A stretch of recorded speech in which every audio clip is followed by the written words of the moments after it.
15년 전 전남 순천의 한 마을에서 발생했던 이른바 청산가리 막걸리 살인 사건이 내일 법원의 심판대에 다시 오르게 됩니다.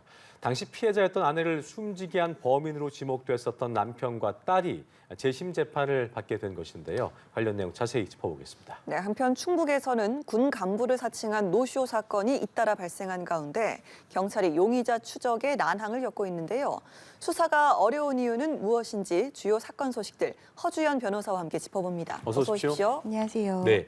자, 오늘 첫 이야기는요. 15년 만에 누명을 벗게 될지 관심을 모으고 있는 사건으로 시작을 해보겠습니다. 이른바 청산가리 막걸리 살인 사건인데 사실 대법원 확정 판결이 난 이후에 재심이 결정되는 게 드물기 때문에 더 주목된다고 할 수 있을 텐데요. 일단 이 청산가리 막걸리 살인 사건이 어떤 내용인지부터 정리를 좀 해주시죠. 네, 이 사건 15년 전에 발생했던 사건입니다. 2009년 7월이었는데요. 전남 순천의 한 마을에서 청산가리로 추정되는 독극물이 든 막걸리를 마시고 2명이 숨지고 2명이 다치는 그런 사건이 발생을 했습니다. 그때 당시 숨진 피해자 중에 한 명인 최 씨의 남편과 딸, 이 백 씨 부녀가 범인으로 지목이 됐는데요. 네네. 수사기관이 판단한 범행 동기는 이들이 부녀 간의 어떤 성적인 관계를 숨기기 위해서 그걸 눈치챈 엄마를 이 청산가리를 넣은 막걸리로 살해를 했다라는 내용이었고요.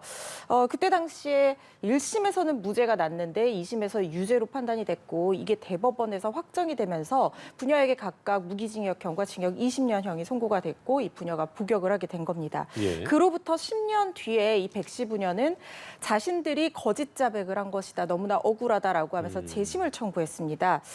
재심을 전문으로 하는 변호인의 조력을 받아서 청구를 하게 된 건데 이 변호인 얘기에 따르면 100편에 달하는 검찰의 영상 녹화 조서가 증거가 있다. 그 증거 당시에 보면은 이 자백이 굉장히 핵심 증거였던 사건이었는데 그 자백이 수사기관의 회유와 압박 그리고 기망으로 이루어졌다는 것을 영상 녹화로 그 녹화된 CCTV 자료가 있다는 거예요. 그 부분에 의해서 광주 고법에서 재심 결정이 났고 검찰이 그렇군요. 항고했지만 기각이 돼서 재심 법정에서 다시 한번 심리를 받게 된 사건입니다. 네. 예, 대법원에서 확정 판결을 받은 게 12년 전이고요. 근데 그 이후로도 계속해서 논란은 이어져 왔습니다. 특히나 청산가리 입수 시기 등이 논란이었는데요. 예. 이 부분도 좀 설명해 주실까요? 네, 이 사건 같은 경우에도 말씀드린 것처럼 이 핵심 증거가 바로 이 부녀의 자백이었습니다. 그런데 이 자백이 조작이 됐다라고 지금 변호인 측에서는 주장을 하고 있는 사건이거든요. 크게 4가지 정도로 나누어서 설명을 드려야 될 것 같습니다. 첫 번째, 범행 동기가 됐던 부녀 간의 어떤 성적인 문제에 관한 부분은 예. 그때 당시 1심 법정에서도 피해자였던 아내가 이걸 인지했다는 것을 확인할 만한 증거가 없다라고 판단을 했고 특히 수사 과정 중에 이 딸이 그런 어떤 성추행 사실에 대해서 부인을 했습니다. 그랬더니 수사관이 다른 언니들에게도 이런 행위를 했다는 것을 아버지가 인정했다라고 예. 얘기를 하니까 그 옆에 있던 수사관이 그건 조서에 없는 내용입니다라고 제지하는 내용이 있거든요. 그러니까 변호인이 보기에는 성관계가 사실은 없었는데 그게 있었다라고 거짓으로 기망해서 상대방을 아버지를 나쁜 사람으로 만들어서 그런 범행 동기를 인정하게 만들었다 이렇게 지금 보고 있는 부분이고요. 예. 그리고 막걸리를 구입하는 경위도 조금 석연찮았던 게 해당 막걸리는 그 사건이 일어난 지역에서 판매하는 막걸리가 아니었습니다. 이걸 사려면 순천 시내로 차를 타고 나가야 되는데 문제는 차를 타고 이동한 것에 대한 CCTV를 뒷받침할 수 있는 동선에 대한 CCTV나 뭐 이런 어떤 다른 증거가 전혀 없는 상황이었다는 거예요. 그것도 문제가 되었고 그리고 범행의 도구로 쓰였던 이 청산가리도 문제가 됐던 것이 뭐냐면 그때 당시 검찰은 청산가리를 플라스틱 스푼으로 막걸리에 탔다라고 얘기를 했고 현장 검증에서도 실제로 그걸 재현하는 장면이 있었습니다. 예. 그런데 문제는 창고에서 압수했다는 그 플라스틱 스푼을 국과수에 감정을 보냈는데 그 스푼에서는 정작 청산가리가 검출이 되지 않았다는 거예요. 이런 부분도 뭔가 석연찮은 점이 있다는 거죠.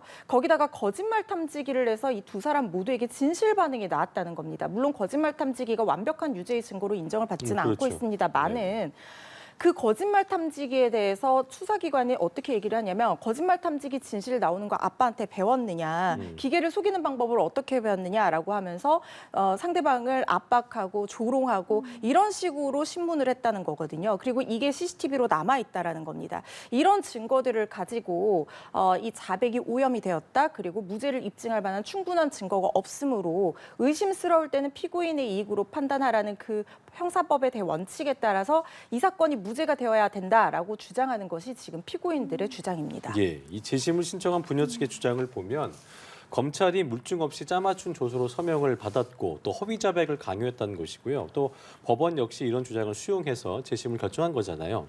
그렇기 때문에 어떤 재심이 이루어지게 된 목적성에 부합하는 좀 재판이 이루어져야 될 텐데 자, 하나하나 짚어보겠습니다. 먼저 검찰의 이 위법 수사 이게 만약 입증이 될 것인가? 입증이 된다면 향후 재심 재판에 어떤 영향을 미치게 될까? 이 부분도 짚어보죠.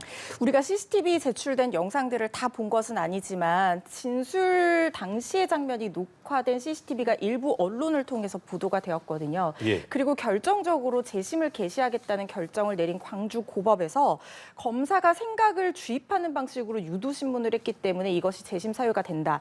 위법한 수사로 보인다라는 판단을 했습니다. 그렇기 때문에 재심 법정에서도 이 사건의 핵심 증거가 되었던 부녀의 자백이 그 자백만 놓고 본다고 하면 두 사람의 자백이 일치하고 굉장히 구체적이기는 하지만 예. 그렇게 부녀가 자백을 하게 된 그 원인 자체가 검사의 어떤 회유, 압박, 기망 또는 주입으로 인한 것이라면 이것은 위법한 수사이고 거짓 자백이 될 수 있다고 판단할 가능성이 지금 상당히 높아 보이는 상황이긴 하거든요. 예. 특히 이런 거짓 자백, 물론 검찰 측에서는 지금 정상적인 수사였다라고 항변을 하고 있기는 하지만 이 CCTV라는 객관적인 증거 자료가 남아있기 때문에 법정에서 이 부분을 면밀하게 분석을 하고 만약에 이런 위법한 수사가 있다고 하면 이것은 위법하게 수집한 증거이므로 증거 능력을 인정을 받을 수가 없습니다. 그렇군요. 그렇다면 이 사건에서의 가장 핵심적인 증거였던 자백 부분이 깨지게 되는 거거든요. 그러면은 남은 증거로 이들이 유죄인지를 판단을 해야 되는데 제가 아까 말씀드렸던 플라스틱 스푼에서 청산가리가 나오지 않았다든가 아니면 CCTV 동선을 파악했을 때 막걸리를 구입하는 그런 장면이 확인이 되지 않았다든가 뭐 이런 것들을 종합하면 이들이 유죄라는 것을 합리적 의심 없이 입증해 줄 만한 증거가 부족하다고 판단을 해서 무죄로 뒤집힐 가능성도 배제를 할 수가 없어 보입니다. 그렇군요. 예, 하지만 피의자들의 진술 능력도 쟁점이 될 전망인데요. 특히 딸 같은 경우는 지능 장애가 있는 것으로 알려졌는데 이분들의 진술 능력 법원에서 인정이 되는지도 관건이네요. 그때 당시에 감정을 했다는 얘기도 나왔고 이 변호인 얘기에 따르면 이 딸이 발달 장애와 비장애인의 경계선상에 있는 인물이다 이렇게 얘기를 하고 있습니다. 네. 특히 아빠는 초등학교를 졸업한 문맹이어서 이 글을 제대로 읽거나 쓰기가 어려운 사람이다 이런 얘기가 나오고 있거든요. 네. 네. 그런데 이런 사회적 약자의 주장일수록 면밀하고 더 섬세하게 그 진술의 신빙성을 검증을 해야 되는 부분이 있습니다. 장애인 그리고 사회적 약자가 범죄에 연루가 됐을 때 그들이 소통이 좀 부족하다는 이유 그리고 단어의 어떤 정확한 의미를 이해하지 못해서 미숙하게 사용한다는 이유로 그 진술의 신빙성이라든가 이런 것들이 쉽사리 배척되거나 쉽게 그 부인되어서는 안 되는 것이거든요. 그렇기 때문에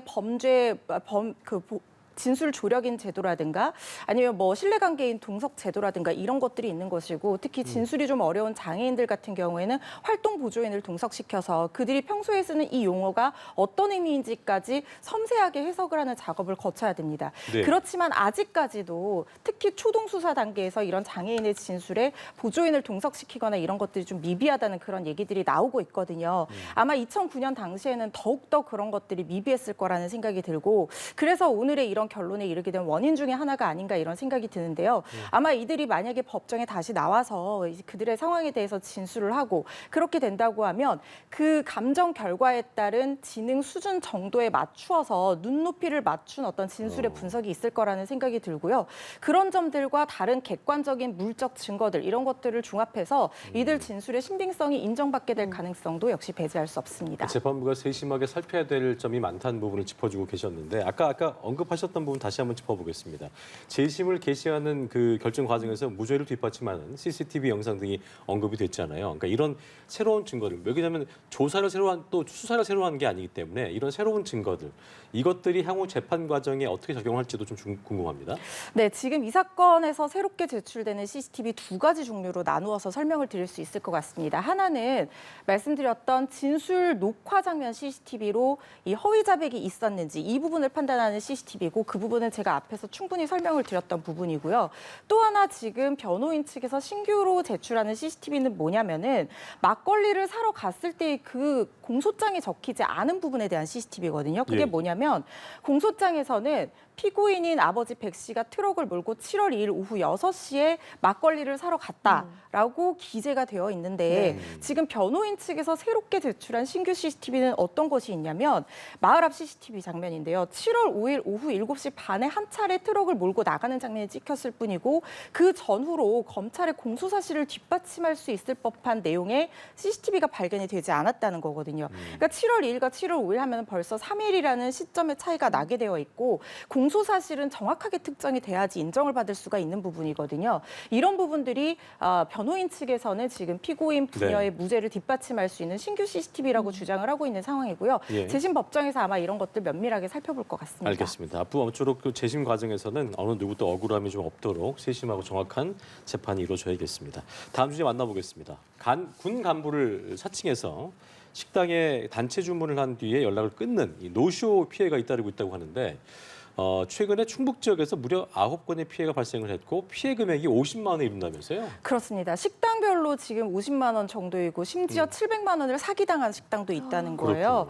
이게 충주 6건 그리고 청주에서 3건이 발생을 했는데 수법은 비슷합니다. 군부대에서 대량의 음식을 주문한다라고 전화 주문을 해놓고 정작 음식을 다 마련해놨는데 찾아가지 않는 사건들이 대부분이고 또 하나 살짝 달랐던 부분은 지난 6월에 이제 청주에서 벌어진 사건인데 네네. 다른 업체, 그러니까 이 어떤 음식을 찾아가려면 다른 업체에 대금을 미리 지불을 해야 된다. 그래서 다른 업체의 대금을 식당 측에서 미리 지불해주면 음식값에 포함시켜서 같이 지불을 해주겠다라고 속인 거예요. 그래서 식당 주인이 그렇다면 내가 대금을 지불해야지 음식을 찾아갔겠구나라는 생각이 들어서 700만 원을 송금을 해줬다는 겁니다. 그런데 정작 이 700만 원 송금 이후로는 연락이 끊기고 음식도 찾아가지 않아서 이 부분은 700만 원 사기를 당한 사건이거든요. 근데 이게 지금 청주 지역, 충북 지역뿐만 아니라 뭐 전국적으로 계속해서 김중산이 뭐 김중인이 하면서 사칭 군부대를 사칭한 어떤 노쇼 사건이 벌어지고 있어서 경찰이 수사력을 집중하고 있는 상황입니다. 네, 굉장히 뭐 이야기만 들어도 화가 나는 사건들인데 문제는 여전히 용의자를 특정하지 못하고 있는 상황이라는 거예요. 지금 충주 시내 식당 5곳에서 이런 범죄가 일어났으면 추적 단서들이 많을 거라는 생각이 들거든요. 그런데도 찾지 못하는 이유가 있을까요? 일단 대포폰이라고 하죠. 다른 사람 명의의 허위 전화기를 사용을 했고 식당마다 전화번호를 다르게 사용을 했다라고 합니다. 그렇다고 하는 것은 한 사람의 소행이 아닐 가능성도 있고 이게 동일범의 소행인지도 살펴야 돼요. 왜냐하면 단순히 장난 전화를 하는 사람이 여러 개의 번호를 바꿔가면서 대포폰을 마련해서 이렇게 범행을 저지를 것 같지는 않다는 생각이 들거든요. 그래서 뭔가 엄청난 큰 조직까지는 아니더라도 몇 명이 연합을 해서 범죄를 저지르는 것은 아닌가 이런 어떤 의심도 들고 있는 상황이고 그리고 아까 700만 원 계좌를 송금해 준 같은 경우에는 받은 계좌가 명의자가 부산에 있다는 것까지는 특정이 됐습니다. 네. 그렇지만 범행 수법으로 봤을 때 이 통장 역시 이른바 대포 통장일 가능성도 배제를 할 수가 없기 때문에 지금 용의자 특정에 어려움을 겪는 상황 같고 그리고 또 한 가지 이 사건이 조금 특이한 점은 뭐냐면 보통은 이런 행위를 하는 이유가 나에게 어떤 금전적인 이익이 되게 하기 위해서 하는 그런 경우들이 많은데 이 700만 원 같은 경우에는 금전적인 이익을 보기 위한 사기 범죄라고 볼 수가 있을 것 같아요. 그런데 나머지는 장난 전화를 해놓고 그대로 나타나지 않는 정도에 그쳤거든요. 물론 궁금하더라고요. 그렇습니다. 그렇다고 하면 도대체 왜 이런 범행을 저지르는 것인가? 그 범행 동기가 특정이 되지 않기 때문에 용의자를 특정하는 데도 상당히 어려움을 겪고 있는 상황으로 보입니다. 말씀하신 것처럼 범죄에도 목적성이라는 게 있기 때문에 왜 그런 걸까 궁금한데 만약에 이제 장난 전화 얘기하셨잖아요. 이 노쇼 행위에 대해서 고의성이 입증이 된다면 어떤 혐의를 적용할 수 있는지 또 처벌 수위는 어떤지도 좀 짚어보죠. 설령 단순한 장난 전화였다고 하더라도 이 범죄의 무게는 상당합니다. 왜냐하면 이거는 사람을 속여서 업무를 방해하는 범죄이거든요. 위계에 의한 업무 방해죄로 처벌받을 수가 있고 5년 이하의 징역 또는 1,500만 원 이하 벌금형에 처해질 수 있습니다. 그리고 아까 제가 말씀드렸던 700만 원은 사기죄로 의율이 될 수 있는 부분이에요. 그리고 이뿐만 아니라 넘어서서 이 업주들의 피해에 대해서 범인이 특정이 된다고 하면 민사상 손해배상 청구, 단순 피해액과 그 넘어선 정신적인 위자료에 대한 손해배상 책임까지도 지게 될 수 있거든요. 엄벌에 처해져야 된다는 생각이 듭니다. 알겠습니다. 자, 다음 사건 넘어가겠습니다. 네. 최근에 국립과학수사연구원이 굉장히 좀 바빠졌다고 해요.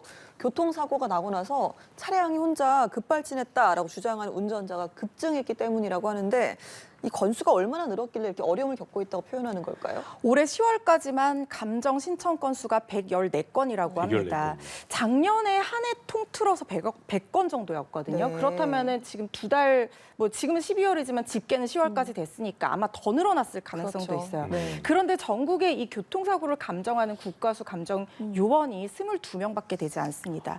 그마저도 내년에는 한 명 줄어든다고 하거든요. 그러니까 업무량이 상당히 과중되는 상황이라는 생각이 드는 거예요. 그리고 특히 지난 7월에 시청형 급발진 의심 사고가 있었는데 이 부분은 수사기관에서 급발진이 아니다라는 식으로 결론을 내고 예. 업무상 과실치사상으로 기소를 하지 않았습니까? 예. 그런데 이 사고 이후에 급발진이라고 너도 나도 주장하면서 신청하는 건수가 굉장히 폭증했다는 거예요. 국과수에서 상당히 어려움을 겪고 있는 상황이라고 합니다. 이게 참혹했었던 그 시청역 사건의 경우에는 결국 급발진이 아닌 것으로 판명이 됐잖아요. 근데 말씀하신 것처럼 감정 요청한 다른 사건들 역시나 급발진으로 판명된 게 하나도 없다면서요? 그렇습니다. 이 요청했던 건수가 2020년부터 5년 동안 382건인데요. 그중에 급발진으로 판명난 게 하나도 없다고 합니다. 85%가 넘는 확률로 가속 페달을 오조작했다 이렇게 결론이 나는데 국과수의 급발진 감정이 늘 옳은 것은 아닐 수 있습니다. 일응의 증거 중에 굉장히 유력한 증거 중에 하나죠. 왜냐하면 그렇죠. EDR 장치, 사고 기록 장치를 분석을 하는 것인데 이 EDR 장치가 급발진 상황을 완벽하게 기록할 수 있는 장치냐에 대해서는 아직까지 학계에서도 그리고 법조계에서도 갑론을박이 있는 상황이거든요. 예. 그런데 어쨌든 국과수에 이렇게 문제가 된다고 하면 국과수에 감정을 보낼 수밖에 없고 지금 현재 기술로서는 국과수의 감정이 가장 유력하고 객관적인 정보로 기능을 할 수밖에 없기 때문에 결국에는 국과수의 업무가 과중하게 늘어나고 있는 상황인데 보통의 경우에 가속 페달 오조작이라고 판명이 나는 경우라고 이제 80%가 넘는 경우라고 하면 예. 내가 가속 페달을 밟았는데 브레이크를 밟았다고 착각을 해서 강하게 급발진을 주장을 하면서 이 부분에 대한 감정을 요청을 하게 된다는 거잖아요. 맞아요. 그러면 사실 이거를 해결할 수 있는 방법은 운전석 그 아래에 그 보조 CCTV, 그러니까 보조 블랙박스, 블랙박스를 맞아요. 다는 방법이 사실상 가장 빠르게 감정을 할 수 있는 방법입니다.